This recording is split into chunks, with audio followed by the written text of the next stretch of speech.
Welcome to the William R. Baggett Hospitality and Training Center at Cres Cor in Mentor, Ohio. I'm Jim Miller, the corporate chef for Cres Cor.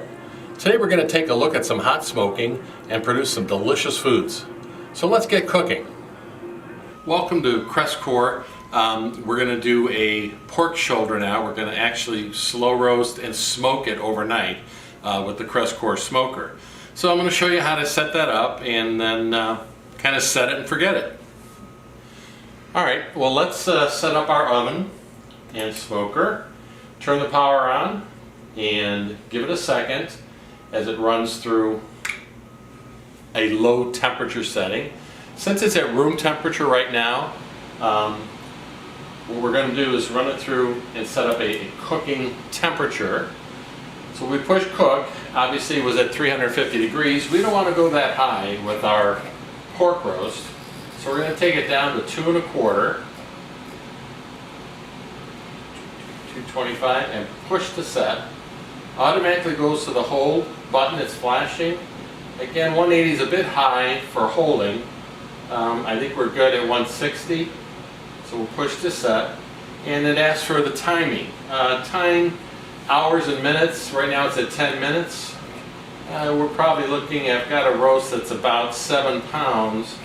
So we're probably looking, taking it, I'll give it good 6 hours. And we'll let it smoke roast for the first 2. Push to set. Automatically the oven goes into a preheat cycle. And now it's going to warm up to the 225 degrees, which should take about 20 minutes. Alright, so now that the oven is ready, it's preheated itself. It takes about, anywhere from 15 to 20 minutes from room ambient to 225. We've soaked the wood chips for at least an hour. I've loaded them into the smoke generator, and what we're going to do is take and put that into the oven itself, into the smoker. The cal rod in the back of the smoker will slide right into here, and that's what will ignite those embers and get the smoking process going. Again, smoke generator. It's right into the back. Our pork roast, which has been rubbed and seasoned thoroughly, will just sit right into the oven. So the timer, we make sure it's set for 60 minutes. We want at least a full hour. What I'll probably do is 1 hour into it, I'll reload some more soaked wood chips. I like to give a full 2 hours of smoke for the initial cooking. After that, it just goes into a slow roast. But what we need to do is, it tells us on the screen here right now, it says push start. So now we're into the cooking process, and we'll take it from there. So now we've slow roasted and smoked our nice pork shoulder. It's actually cooked overnight. We smoked it for the first 3 hours. If you recall, we set it for 6 hours at 225, which you'll see on the oven. And now it's been on hold for almost 11 hours. What you're looking at is the toggling between 10 hours and 56 minutes and 160 degrees on hold. So let's see what we've got.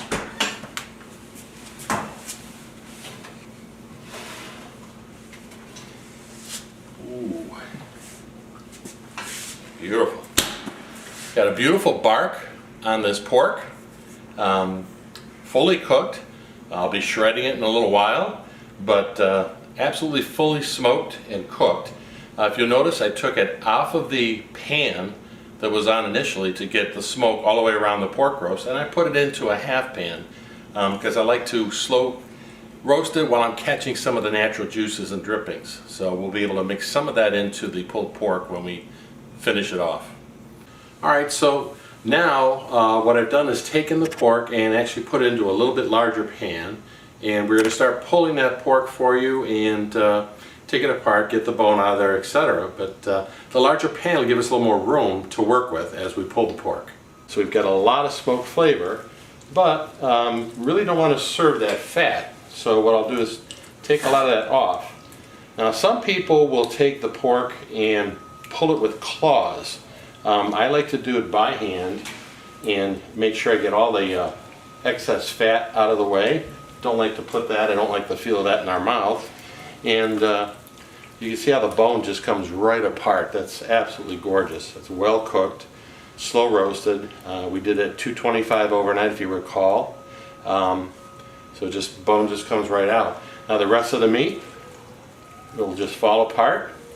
I like to leave fairly large pieces, and I like to save some of the cooking liquid in here as well, because it'll help keep it moist and give it a little more flavor. So let me work on this and we'll be right back and show you what we can do with it. Okay, now that the pork's all been pulled, I end up with, of course, some scrap, the bone, some juices, but beautiful pulled pork. The meat just came apart nice and tender. It smells great in here. I really wish we had smell-o-vision for you, but let's put a sandwich together and we can enjoy some. Okay, so we've got a nice egg roll bun that we've pulled together, and we're just going to take some of the pulled pork, of course. Got a runaway here. So you see the nice pieces. We get a little bark in here too, because we got a little flavor on that. So nice assortment of meat on that sandwich. I like to put a little coleslaw on it, so we've got some right here. Put some right on top. Not too much, just enough to add a little crunch to it. And then just a dash of barbecue, but I'll actually put it on the bun. That's our ketchup. That's our glue. So we'll put that on there, and then you can use as much as you want. You know, everybody likes a couple pickles with a sandwich, so we'll just throw some pickles on the plate for it. Nice little cornichon. So there you have it. Some beautiful pulled pork, a nice sandwich to go, and bon appetit. Alright, so there's just a few things I wanted to cover with you to make sure that we get into these videos. Very important that this is a smoker. So when it's generating that smoke, it has to go under a ventilation hood. Make sure that it's not filling your kitchen with smoke. So at all times must go under a hood, whether you're cold smoking or hot smoking.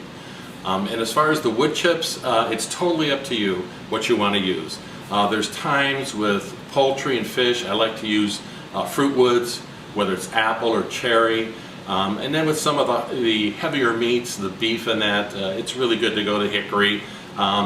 People like to use even grapevine trimmings. It's whatever you have that can smolder and add your signature flavor to that smoked food product. So cook safely, do it properly, and enjoy your smoker.